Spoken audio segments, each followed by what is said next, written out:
পৃথিবীর মধ্যে অনেক শিল্পপতিরা, পৃথিবীর মধ্যে অনেক নামি দামি প্রভাবশালী মানুষরা দুনিয়াতে থাকার জন্য এমন কোনো চেষ্টা নাই যে চেষ্টা করে নাই, ঠিক না? যাদের টাকা পয়সা আছে এরা যদি অসুস্থ হয়ে যায়, বাংলাদেশে চিকিৎসা নাই, ইন্ডিয়াতে যায়, ইন্ডিয়াতে চিকিৎসা নাই, ব্রিটেনে যায়, ওখানে চিকিৎসা নাই, চেন্নাইতে যায়, তাও চেষ্টা করে দুনিয়াতে কিছুদিন বাঁচে থাকার জন্য, ঠিক না?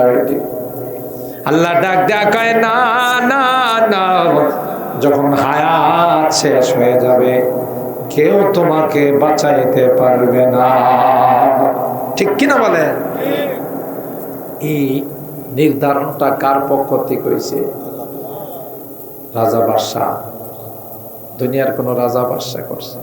দুনিয়ার কোন মন্ত্রী মিনিস্টার কার হাতে? একমাত্র, কেবলমাত্র, শুধুমাত্র কার? শুধু তাই নয়, আল্লাহ কোরআনে বলেন ওমা মিন দাব্বাতিন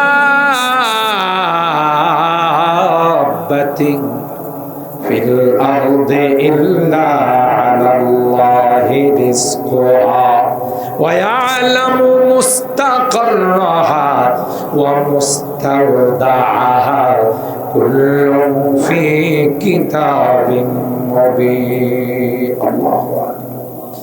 আল্লাহ বলেন, গোলাম তুমি পৃথিবীতে আসার পূর্বে কোথায় থাকবে, কি খাবে, কোথায় বসবাস করবে, কোন জায়গাতে তোমার বাসস্থান হবে, কোন জায়গা থেকে তুমি কোন সময় বিদায় নিবে, তোমার সৃষ্টির 50,000 বছর পূর্বে আমি আল্লাহ লৌহে মাহফুজে লিখে রাখছি।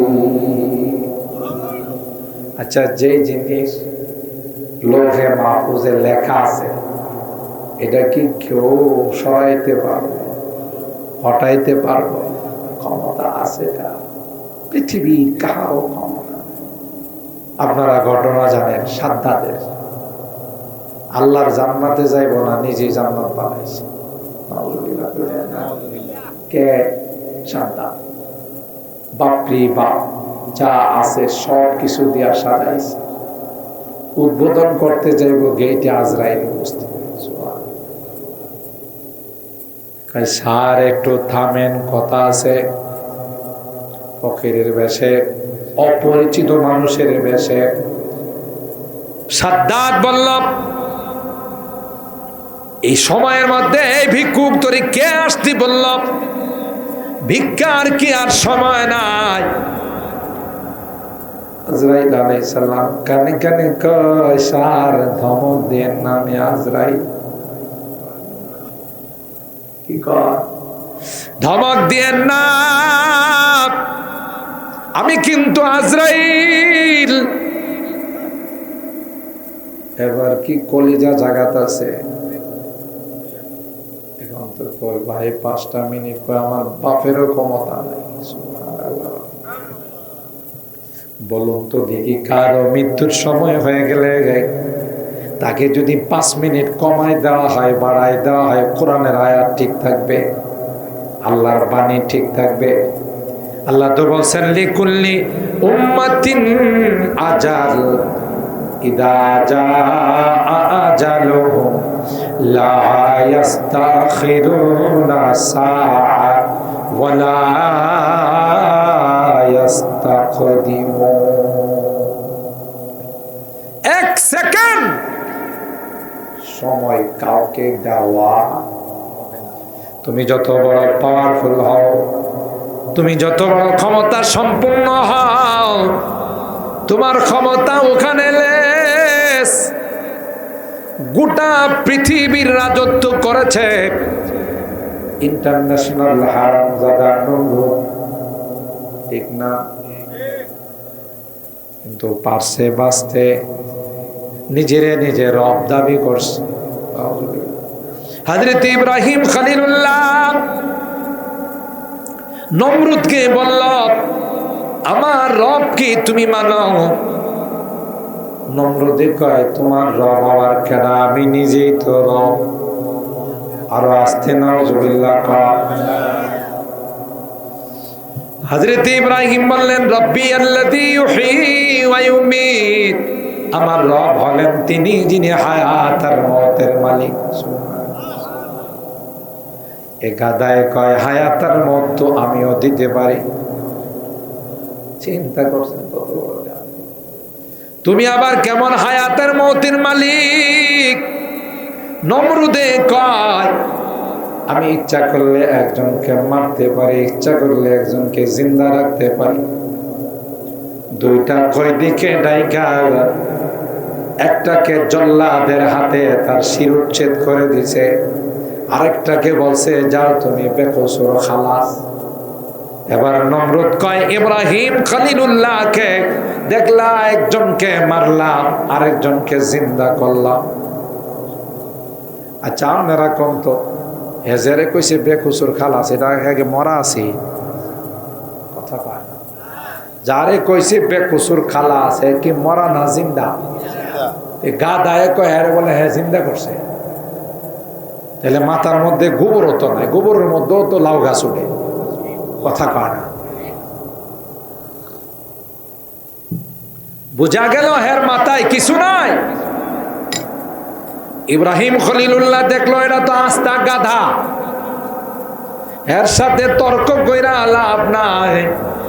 ইব্রাহিম খলিলুল্লাহ বলল আমার রব যেদিন থেকে আসমান আর জমিন বানাইছেন সেদিন থেকে সূর্যটা পূর্ব দিক থেকে উড়ায়, পশ্চিম দিকে ডুবায়, ঠিক না? শৈলপুর কি কোনোদিন দক্ষিণ দিক দিয়ে উঠছে দেখছে? কোন দিক দিয়ে উঠে আর ডুবে কোন দিক দিয়া? না না, আমরা কই ডুবে, হাদিসে কয় ডুবে না, সূর্যটা গিয়া আল্লাহর আরশের নিচে সেজদায় পড়ে যায়। সূর্যটা সিজদায় পড়ে আল্লাহরে কয় আল্লাহ সারা দিন তোমার সৃষ্টির খেদমত করলাম, এখন তোমার খেদমতের জন্য উপস্থিত হয়ে গেলাম। আরো জোরে সুবহানাল্লাহ। গোটা পৃথিবীর এমন কিছু নাই যারা আল্লাহর ইবাদত করে না, আল্লাহর খেদমত করে না। মানুষ হইয়া আমরা এই আল্লাহকে চিনলাম না। কোরআনে আল্লাহ বলেন তোদের মতো নিমক হারাম কেউ নাই, ঠিক না? ওয়া কালিলুম মিন ইবাদিয়াশ শাকুর, আমার বান্দাদের মধ্যে শুকরগুজার শুকরিয়া আদায় করার বান্দা অনেক কম। আবার ওয়াকানাল ইনসানু কাফুরা, আল্লাহ কয় মানুষ তো শুকরিয়া আদায় করেও না, নিমক হারামি করে। কোনোদিন একটু 19-20 হইলে ল্যাংটা হয় আমার গাইলে গালাজ করে, ঠিক না? আপনি মনে করেন ছাদের উপরে ধান রোদ দিছেন, আকাশটা কালো হয়ে গেছে, তখন কি আল্লাহর প্রশংসা করেন না গালি গালাজ করে? কয় না। কিছু না কইলেও রাগ হয়ে আল্লাহরে কয় তুমি আর সময় পাইছিল না। আল্লাহরে কয় তুমি আর সময় পাইছিল না, আমি ধানটা রৌদ্র দিছি, তোমার তো হিংসা কি লাগে? আমার ধানটা শুকাইলে তোমার অসুবিধা কোথায়? না হায় হায় হায়, আল্লাহ কোনো জবাব দেন। মা আহাদুন আসবারা আলা আদান ইয়াসমাউহু মিনাল্লাহ ইয়াদউনা লাহুল ওয়ালাদ। এত বকাবকি করে আল্লাহরে, এত গালিগালাজ করে, আল্লাহর সঙ্গে এত শরীক করে, তারপরেও কিন্তু আল্লাহ অ্যাকশনে যায় না। অ্যাকশনে গেলে গোটা পৃথিবী উলট পালট হয়। কেন? আল্লাহ সবর করে, ধৈর্য ধারণ না করলে ইসরায়েলের বংশ আল্লাহ নিপাত করে দিত, ঠিক না? এরা যেভাবে অত্যাচার করতেছে আমার ফিলিস্তিনির মুসলমানদের উপর, আল্লাহর আকাশ পর্যন্ত কেঁপে উঠে, কিন্তু আল্লাহ বলেন দেখি না এদের কপালে হেদায়েত আছে। সুবহানাল্লাহ। ইন্নাকা লা তাহদি মান আহবাবতা ওয়ালাকিন্নাল্লাহ ইয়াহদি মান ইয়াশা। এ পয়গম্বর, আপনি ইচ্ছা করলে কাউকে হেদায়েত দিতে পারবেন না। হেদায়েতের চাবিকাঠি কার হাতে? যদি হেদায়েতের চাবি মানুষের হাতে থাকতো, নূহ নবীর সন্তান কেনান কাফের হইতো না। হেদায়েতের চাবি যদি মানুষের হাতে থাকতো, তাইলে নূহ নবীর স্ত্রী জাহান্নামী হতো না। হেদায়েতের চাবি যদি মানুষের হাতে থাকতো, লূত নবীর স্ত্রী জাহান্নামী হতো না। হেদায়েতের চাবি যদি মানুষের হাতে থাকতো, আল্লাহ নবীর চাচা আবু তালেব জাহান্নামী হতো না। ঠিক না বেটি? কারণ এত সাহায্য করছে, আল্লাহ নবীকে এত সমর্থন দিছে, এত সাপোর্ট দিছে। তারিখের কিতাব খুলে দেখুন, সমস্ত মক্কার মানুষগুলো একত্রিত হইয়া আবু তালেবের কাছে আসছে, তোমার ভাতিজা মুহাম্মদকে থামাও। আমরা কিন্তু গোটা আরব বিশ্ব এক হয়ে গেছি, আমরা কিন্তু একশনে যাব, তুমি কয়জনের মোকাবেলা করবা? বিদায় তোমার কাছে প্রস্তাব দিলাম, তোমার ভাতিজা মুহাম্মদকে থামাও। আবু তালেব আল্লাহ নবীর ডাইকে কয়, ভাতিজা, হে মুহাম্মদ, আরবের মানুষ সবাই আসছিল এই প্রস্তাব নিয়া, কি দরকার? তুমি এটা বাদ দিয়ে দাও, আমরা সবাই মিলে মিশে চলি।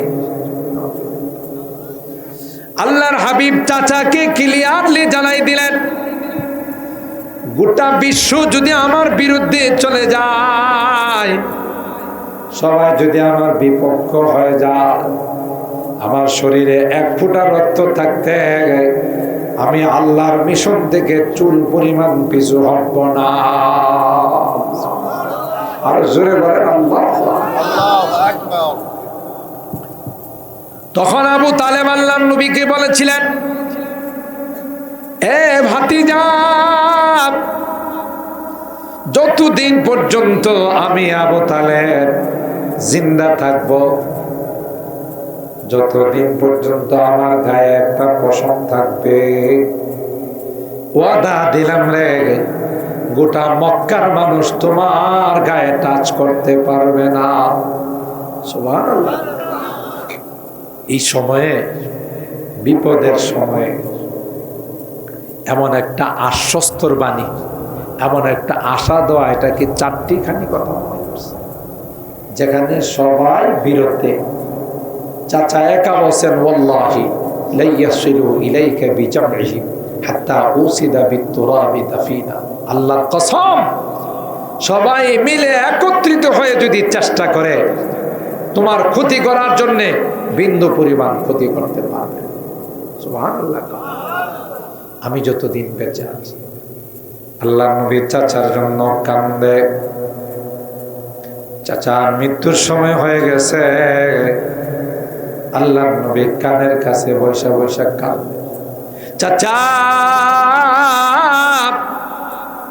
ইসলামের জন্য আপনার যত অবদান, পৃথিবীর সবার অবদান একত্রিত করলে আপনার অবদানের সমান হবে না। চাচা গো, আমি আপনার কানের কাছে, মুখের কাছে কান লাগায়া বসে নিলাম, জোরে বলার দরকার নাই, একটা বার শুধু আপনি আমার কানে কানে পড়ে নিল্লাহ ইলাহা ইল্লাল্লাহ মুহাম্মাদুর রাসূলুল্লাহ সাল্লাল্লাহু আলাইহি ওয়াসাল্লাম। এ চাচা, আপনি যদি একটা বার আমার কানে কানে কলমাটা পড়ে নেন, আমি ওয়াদা দিলাম গো, আমি আল্লাহর কাছে সুপারিশ করে আল্লাহর জান্নাতে নিয়ে যাব। কিতাবের মধ্যে আসে আবু তালেব মনে মনে প্রস্তুতি নিয়েছিল, না না, ভাতিজার কলমাটা পড়ে মুসলমান হয়ে যায়। ওই সময় সাঙ্গ পাঙ্গ আশেপাশে যে তার গোত্রের লোকজন বসা ছিল, লিডাররা বসা ছিল, এরা বুঝা ফেলাইছে আবু তালেব মনে হয় কলমা পড়ে নিবে। এমনি ডাক দেয়া কয়, আবু তালেব তোমার হাব বাপ বেশি ভালো না, তুমি মনে হয় ভাতিজার কলমা পড়ে নিবে। আবু তালেব না না, গোটা জীবন মানুষ বলবে আবু তালেবে জাহান্নামের ভয়ে, আগুনের ভয়ে শেষ জীবনে বাপদাদার ধর্মের মধ্যে কালিমা লেপন করছে। না, এ কাম করতে তুমি দিও না, শেষ বয়সে বাপদাদার ধর্মটা ত্যাগ করো না, আজীবন মানুষ তোমার বদনাম করবে। ওই আবু তালেব তখন ওখান থেকে ফিরে গেল আর বলল, ভাতিজা আমি জানি রে তোমার ধর্ম সত্য, তোমার কলমা সত্য রে ভাতিজা, কিন্তু এলাকার মানুষ আমারে মন্দ কইব, সারা জীবন আমার নামে বদনাম গাইব, তাই আমার বাপদাদার ধর্ম নিয়ে চললাম। নাউজুবিল্লাহ। যদি হিদায়াত আল্লাহ নবীর হাতে থাকতো তাইলে জবরদস্তি হলো চাচারে মুসলমান বানাই দিত, ঠিক না ভাই? ঠিক। হিদায়াতের মালিককে, ভালো কাজ করানোর মালিককে। বাংলাদেশে কত মানুষ আছে হাজার হাজার কোটি টাকার মালিক, খবর নিয়ে দেখেন জীবনে একবারও তাদের ভাগ্যে হজ জোটে না। অথচ অনেক গরিব মানুষ টাকা মাটির ব্যাংকে জমায়া, ব্যাংকের মধ্যে রাইখা একটা সময় এই টাকা দেওয়া হজ করে ফেলাইছে। বুঝা গেল ভাগ্য খারাপ, টাকা থাইকাও সে হজ করতে পারল। জোরে বলে। তাই আল্লাহর হাবিব আল্লাহর কাছে বলেন, আল্লাহ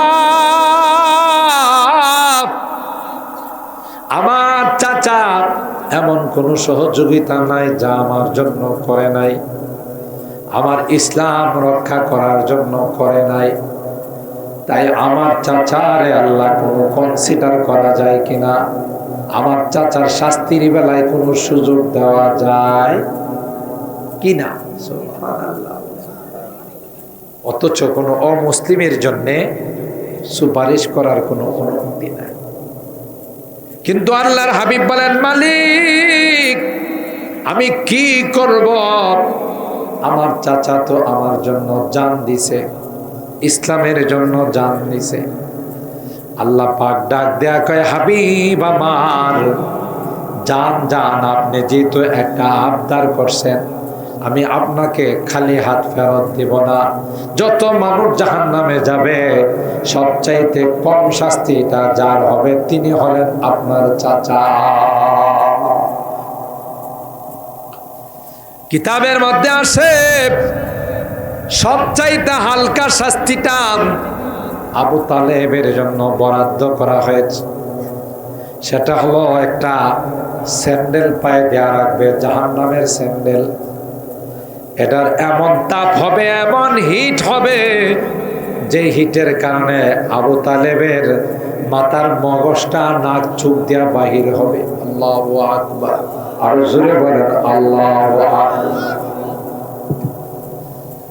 হযরত নূহ পয়গম্বর, অনেক লম্বা ঘটনা, আমি শুধু মাঝখানে কোট করে বলছি।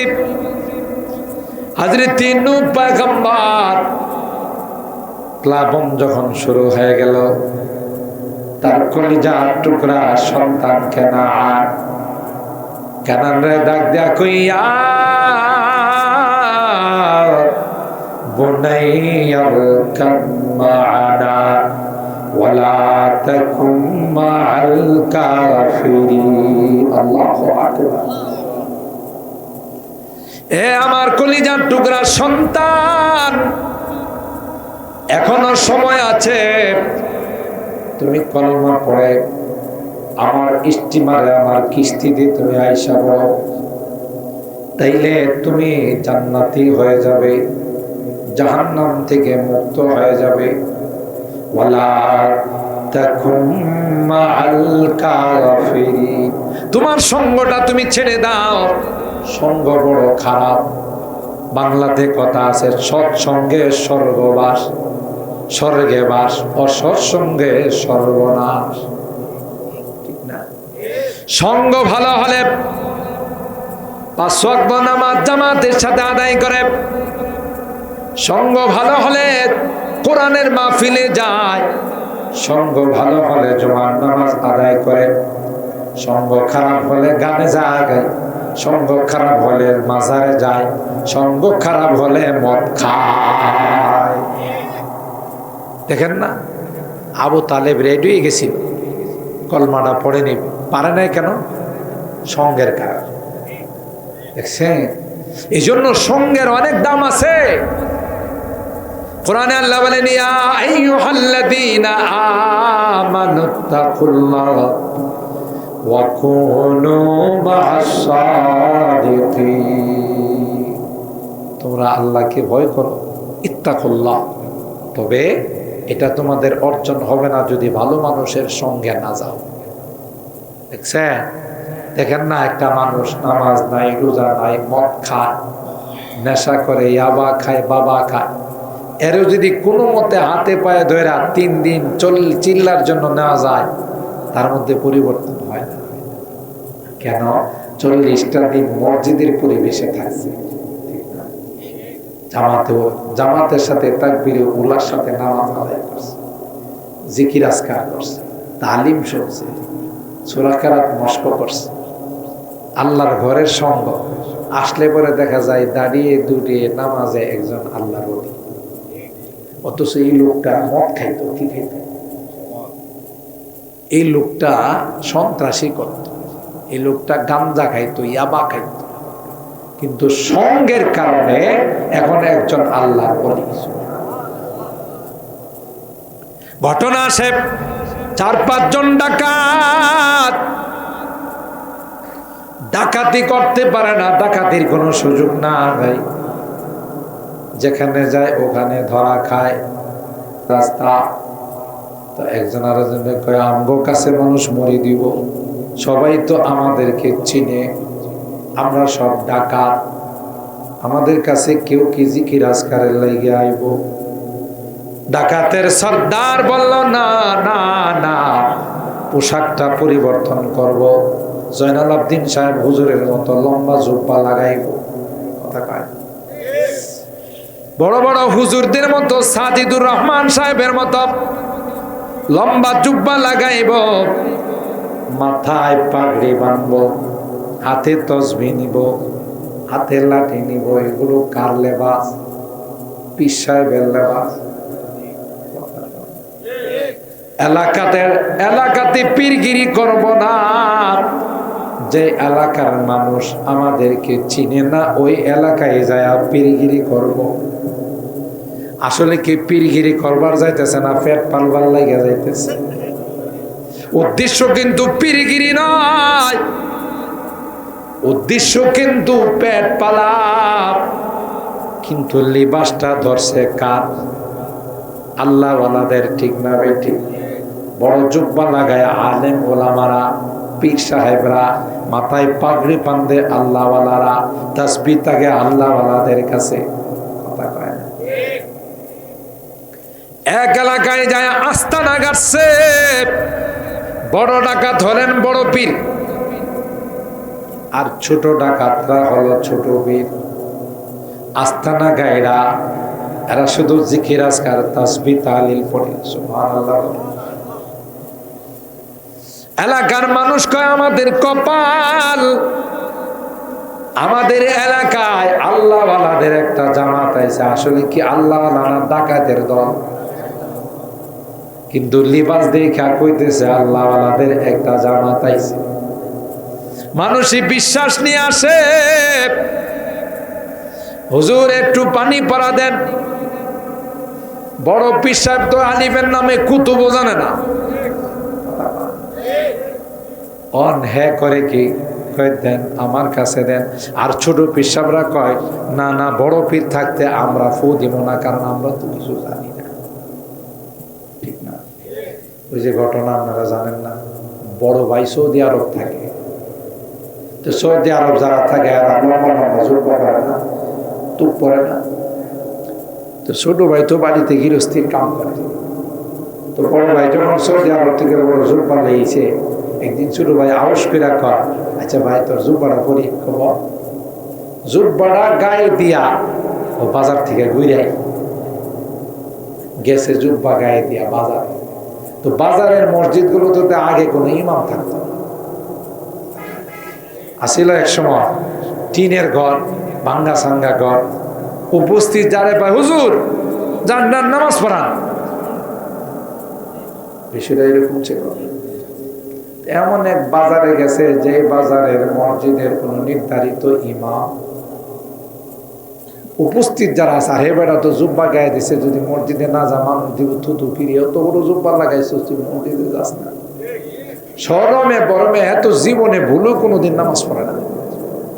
আজকে শরমে বরমে কই গেছে, গেছে বই আল্লাহর কি কুদরত, মসজিদের মধ্যে এর চাইতে বড় আলেম কেউ নাই। কথাটা বুঝছেননি? সবাই মিল্লা কয় কপাল, আজকে যেই কপাল আল্লাহ আমাদের মিলাইছে, আমাদের এলাকার হুজুর থেকেও বড় হুজুর, কারণ আমাদের এলাকার হুজুররা জুব্বা পরে টাকনোর উপর, হ্যাঁ এটা টাকনোর নিচে গেছে, তাহলে হুজুর কি ছোট না বড়? সবাই কই কপাল আল্লাহ মিলাইছে, হুজুর আপনার নামাজটা পড়া, এখন তো এর পায়জামা গরম, নামাজ যে পড়ামো এটা কই রাখা থেকে একটু জানি না, পরে তো ভাই আসরের নামাজ কই রাখা জীবন তো পড়িও। তখন হ্যাঁ কইতেছে ভাই আপনারা একজন পড়ান, না হুজুর মাথা আমরা নষ্ট হয়েছে, আপনার মতো এত বড় জুব্বাওয়ালা হুজুরতে আমরা নামাজ পড়াবো। ও ভাই জুব্বাটা আমার না আমার ভাইয়ের, ও যাই হোক নামাজ আপনি পড়ান, জুব্বাটা আমার না কার। কিন্তু এই দোয়াই টোয়াই দিয়া কাম না, সবাই ঠেল্লা নেয়া কই ফেলাইছে, ইমামতিত নিয়ে দাঁড় করাইছে। এখন এর তো মনে করেন অবস্থা খারাপ। আমি যে সবার ইমামতি করো, রুকুই বা কয়টা দেবো, শেষ দেয় বা কয়টা দেবো, কথা পায় না, কিচ্ছু তো জানি তো দাঁড় করাইছে, কিছু তো করার না। এইটুকুন তো জানি যে দাঁড়ায়া কতক্ষণের পরে একটা রুকু দেওয়ার পরে শেষদার যা, শেষদা পর্যন্ত গেল, কথা পায় না। আর গ্রাম বাজারটার মসজিদ এগুলো সামনে দিয়া ছিদ্রতা হয়, বড় বড় হোয়ার থাকে, ঠিক না? তো ভাঙ্গা সাঙ্গা কেউ তো এটা ধরে না, হে চিন্তা করছে আগে যে মোটামুটি যে ছিদ্র আছে আমি সুন্দর করে বেরিয়ে পারবো, কথা পায় না। আল্লাহর নাম নিয়ে সেজদায় গেছে, আর সেজদার থেকে উঠে না। পিছনে যারা আসিল এরা খুব কিরি, ইতনা লম্বা সিজদা, তো মনে মনে একজন আরেকজনকে কয় যে জিতনা লম্বা জুব্বা ইতনা লম্বা সিজদা, ঠিক না? জুব্বাটা যেহেতু লম্বা, সেজদারও কি, কিন্তু তারপরেও তো কিছু মানুষ আছে কি ঘটনাটা, সেজদা লম্বা তার মানে কি 3 ঘন্টা। হঠাৎ করে সামনের থেকে একজন মাথা উঠায় দেখে যে আল্লাহ অল ক্লিয়ার, কিচ্ছু নাই, কথা কয়। ইমাম ভাগ্যে গেছে, ওই যে সামনে ছিদ্র আছে এত দিক কি নিছে, তখন তিনি সামনের থেকে লোকমা দিছে, ভাই ইমাম নাই উড়েন। পরে বেড়ারে দর্শে কিরে তুমি এমন কাম করলো, আমি তো বারবার কইছি জুব্বাটা আমার না, আপনারা তো মানছেন না, কথা কয়। এখন এই যে জুব্বাটা লাগাইছে দেখেন, পরিবেশের কারণে হ্যাঁ নামাজে যাইতে বাধ্য হয়েছে।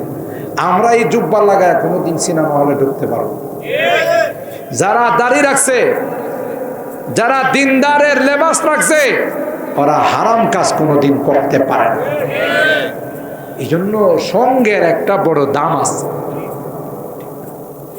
আপনারা দেখছেন, আমরা দেখছি, হযরত বড় হুজুর রহমাতুল্লাহর সাথে যারা চলছে, এরা দেখলে মনে হতো এরা বড় হুজুর, কথা বলে।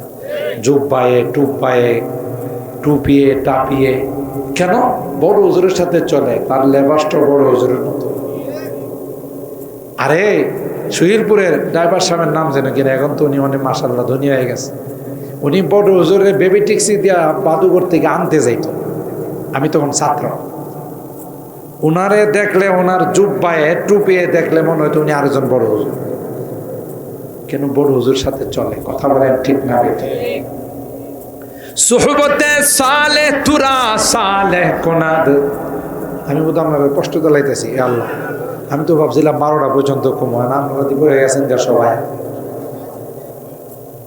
আল্লাহ আল্লাহ আমাদের কবুল করেন, আমিন বলেন। আপনাদের কষ্ট না হলে আমি আর আধা ঘন্টা চালাম, আর আপনারা যদি কন না দরকার লাগ তাহলে আমি রাজি। মাশাআল্লাহ, আল্লাহ কবুল করেন, আমিন বলেন। আমার ছোট ভাইয়েরা আমার উপর অনেক রাগ।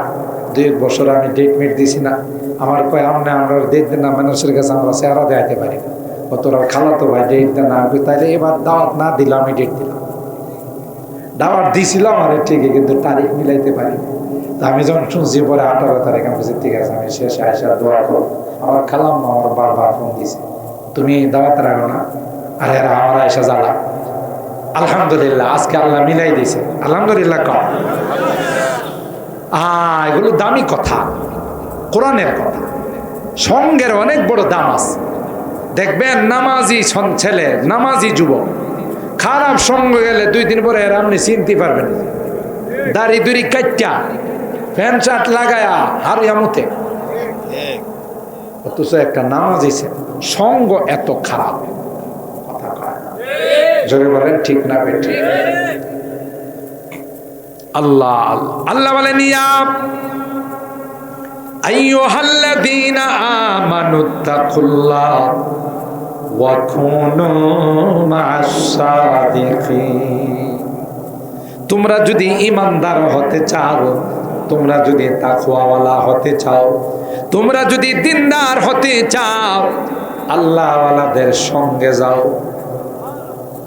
আপনারা আশ্চর্য হবেন, হয়তো অনেক উলামায়ের কাছে, কারামের কাছে শুনছেন বুখারী শরীফের ঘটনা। একজন কুখ্যাত ডাকাত, অনেকের বয়ানে শুনছেন, এটা কোনো গল্প নয়, এটা বুখারী শরীফের হাদিস। সুবহানাল্লাহ বলেন। 99 জন মানুষকে হত্যা করছে। তার মনের মধ্যে একটা জ্বলন সৃষ্টি হয়েছে, হায় হায় আমি কত বড় খারাপ কাম করছি। একটা মানুষ নয়, কয়টা মানুষ? 99টা মানুষকে হত্যা করছি। একজন কাঠ মোল্লার কাছে গেছে, আদা মোল্লা বুঝে সুঝে না, যায় কই হুজুর আমারে চিনিনি? বলো তোমারে চিনি, তুমি তো একটা কুখ্যাত ডাকাত। হুজুর আমার মতো অপরাধীর জন্য আল্লাহর কাছে কোনো তাওবা আসেনি। হুজুর কই তরে যদি আল্লাহ মাফ করে তাইলে আর দুনিয়ার সন্ত্রাস বাকি থাকবো কেডা? জবাবটা কি সুন্দর দিছে না বেখাপ্পা জবাব দিছে? এটা কি শান্ত থাকার না রাগ ওড়ানো? ওই বেটা কই যদি আমার মতো সন্ত্রাসের কোনো তাওবা না থাকে, তোর মতো হুজুরের কেউ লাভ নাই। তোরে যদি মারি তাইলে আমার 100টা পূরণ হয়ে যা। একটু পানি নিয়ে আসো। তোরে যদি মারি আমার 100 তো পূরণ হয়ে যাবে। ওই মোল্লারেও মাইরা ফেলাইছে। মোল্লা আসলে জানে না, না জান না কোনোদিন ফতোয়া দিতে না। না জানলে বলতে হবে আমি জানি না। মান ক্বালা লা আদরি ফাহুয়া আদরি। যে বলে আমি জানি না, হ্যাঁ সবচেয়ে বড় বেশি জানে। আর যারা জানে না এরা দেখবেন ফুডুর ফুডুর করে। হুজুরের কাছে মাসালা জিজ্ঞাসা করতে যাইবেন, ইমাম সাহেব হুজুরের কাছে। হুজুরের কাছে 2-3 জন বসা থাকলে কি কই জানেন? এ বেটা এটা হুজুরের জিজ্ঞাসা লাগে, এটা তো আমি জানি। হুজুরে মাদ্রাসায় পড়ছে, মুফতি পড়ছে, হয়তো কিছু পড়ছে, আরে বেটা কিছু না জানে এটা হুজুরে জিজ্ঞাসা, এটা তো আমি জানি। একবার বাদশাহ প্রশ্ন করছে তার ওজিরদেরকে, বলো তো দেশে রোগী বেশি না ডাক্তার বেশি? সবাই কয় স্যার এটা একটা প্রশ্ন হইল, দেশে রোগী বেশি, একজন ডাক্তারের সিরিয়াল দেওয়া রাখে 15 জন 20 জন, তাহলে কি রোগী বেশি না ডাক্তার বেশি? আপনারা দেখুন না কিছু। আর রোগী বেশি না। এই যে বৃহস্পতিবার শুক্রবার করে ব্রাহ্মণবাড়িয়া শহরে ঢাকার থেকে ডাক্তার আসে, সারা দিন বৃহস্পতিবারে রুগী দেখে, শুক্রবারও রুগী দেখে, সিরিয়াল পাওয়া যায় না, ঠিক না? যদিও কিছু দিলে আবার পাওয়া যায়, কথা কয় না, কারণ দেওয়ার মধ্যেই তো দেশটা চলে। কথা কি ঠিক বলছি? আমিও মাথা নাড়া দেখো, আচ্ছা দোয়া করুন না তোমার হেদায়েতের লেগে, ঠিক না ভাই? ঠিক। তো যে কথা বলতেছিলাম মনে আছে, কি বলতেছিলাম বুঝলে গেছেন? কয় না, এই যে 100 খুন করছে, না যাই না কোনো কথা বলতে নাই, জানা থাকলেও বলতে নাই যে ভাই আর আমার থেকে বড় যিনি তারা জিজ্ঞাসা করে। আমাদেরকে রাস্তাঘাটে কত মানুষে কত মাসলা মাসাইল জিজ্ঞাসা করে, যেগুলো জটিল মাসালা আমার জানা আছে, তারপর আমি বলি না কেন, যে জামিয়া ইউনিভার্সিটির ফতোয়া বিভাগ থেকে ফতোয়া নিয়ে আসেন, এটা ভালো হবে। আর না যাই না, ওই যে বললাম না, হুজুরের কিছু জিজ্ঞাসা, হুজুরের কাছে যদি 3 জন, এটা হুজুরের জিজ্ঞাসা লাগে, এটা তো এটার সমাধান হলেই হুজুরের ভয়ে মুসকে মুসকে আসে, জাগা হে ফতোয়া না পড়ে এই জন্য ফতোয়া দিতে পারে, আমি পয়রা লাভ কি? ঠিক না ভাই? ঠিক। তাইলে প্রত্যেকটা ডাক্তারের রুগী বেশি, ডাক্তার কম। বাদশাহ ওজিরদের প্রশ্ন করলো, বলো তো দেখি দেশে রুগীর সংখ্যা বেশি না ডাক্তারের? সবাই কইল যে স্যার রুগীর সংখ্যা বেশি, ডাক্তারের সংখ্যা কম। একজনে কইল স্যার আমি একমত না, ডাক্তার বেশি রুগী কম। তা বুঝে আসছে? ডাক্তার বেশি রুগী কম। এ কথা যখন একজন বলছে, তখন বলল যে তুমি যে কথাটা বললা সবার বিরুদ্ধে, এটার পিছনে দলিল কি? ওই স্যার দলিল আমার কিছু নাই।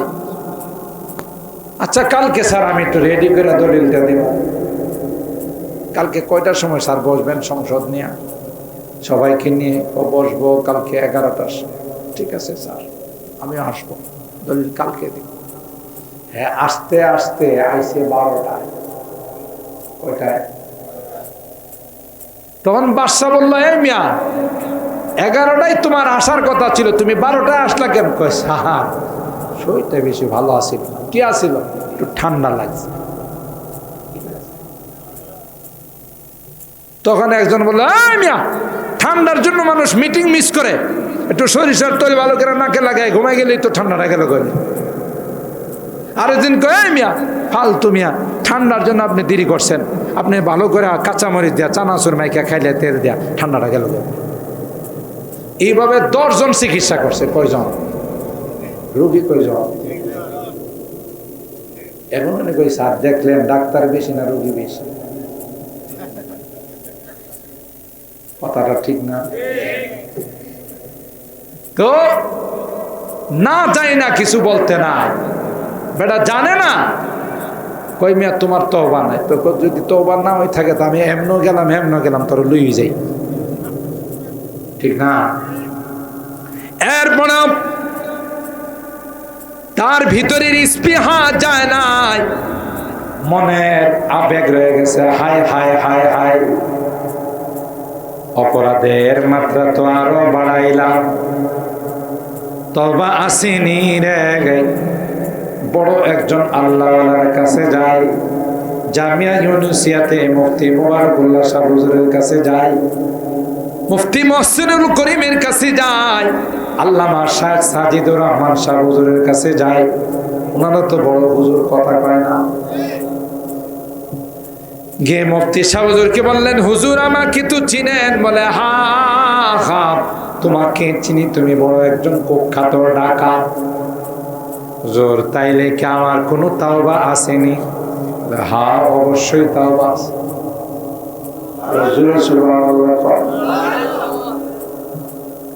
হুজুর কিভাবে এত বড় খুনির কি আল্লাহ মাফ করবে?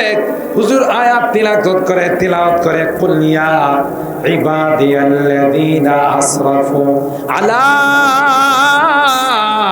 আনফুসিহিম লা তাকনাতু মির রাহমাতিল্লাহ ইন্নাল্লাহা ইয়াগফিরুয যুনুবা জামিআ।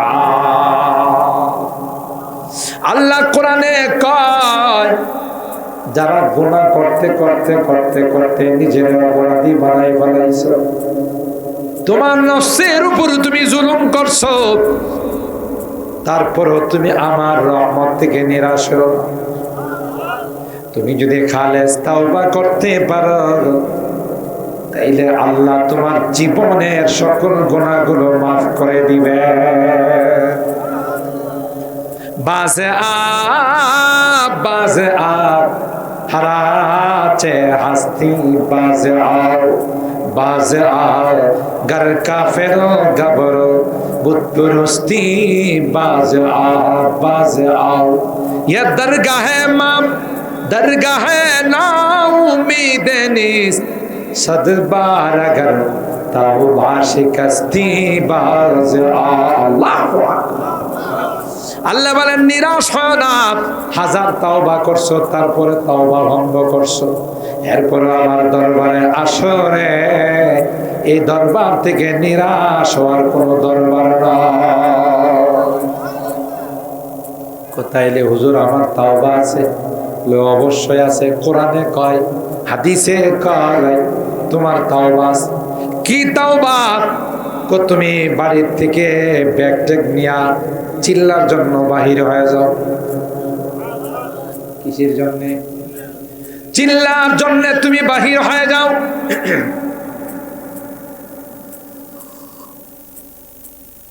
কারণ চিল্লাই গেলে ওখানে 5 ওয়াক্ত নামাজ জামাতের সাথে পড়বা, তালিমে বসবা, জিকির আজকার করবা, ইমামের পিছনে নামাজ পড়বা।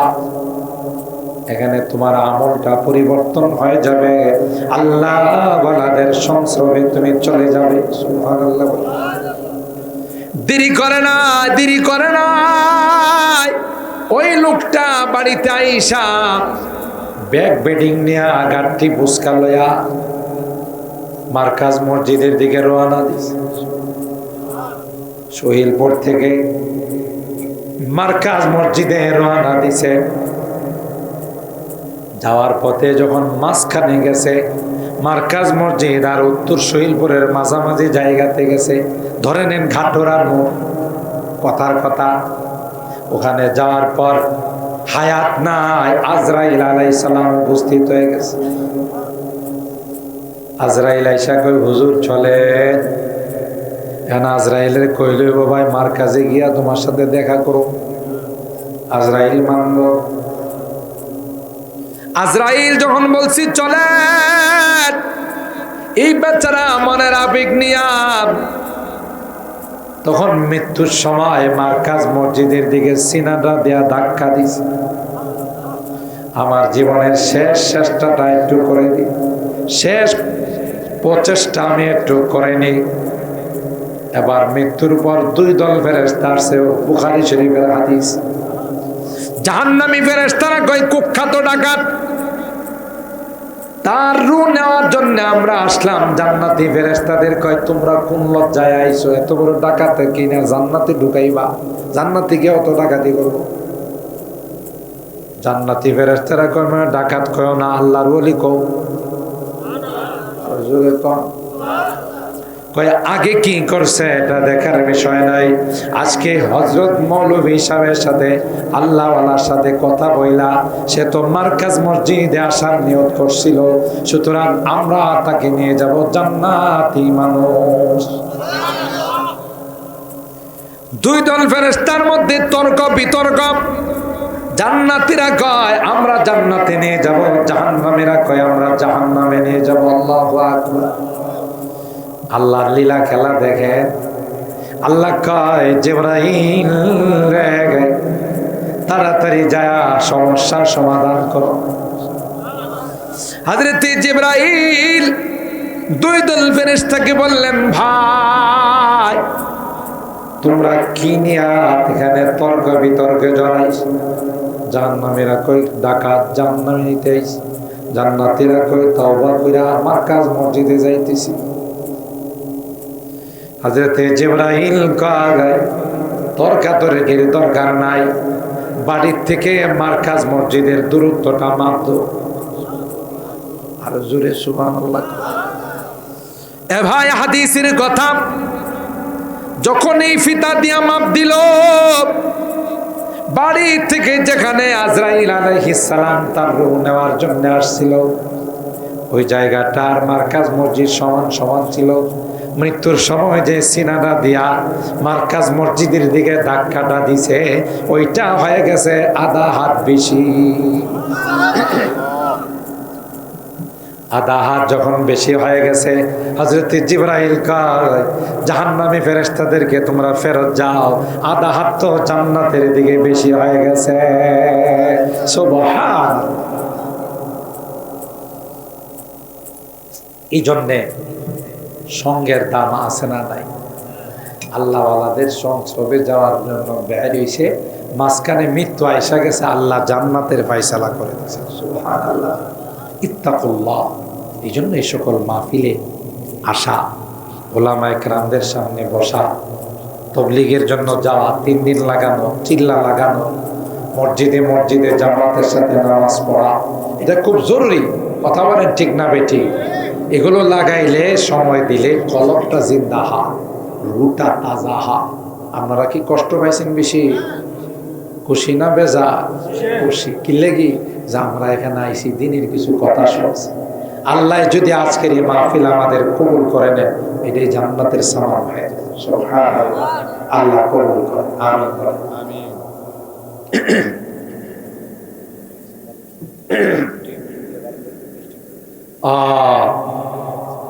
মাশাআল্লাহ।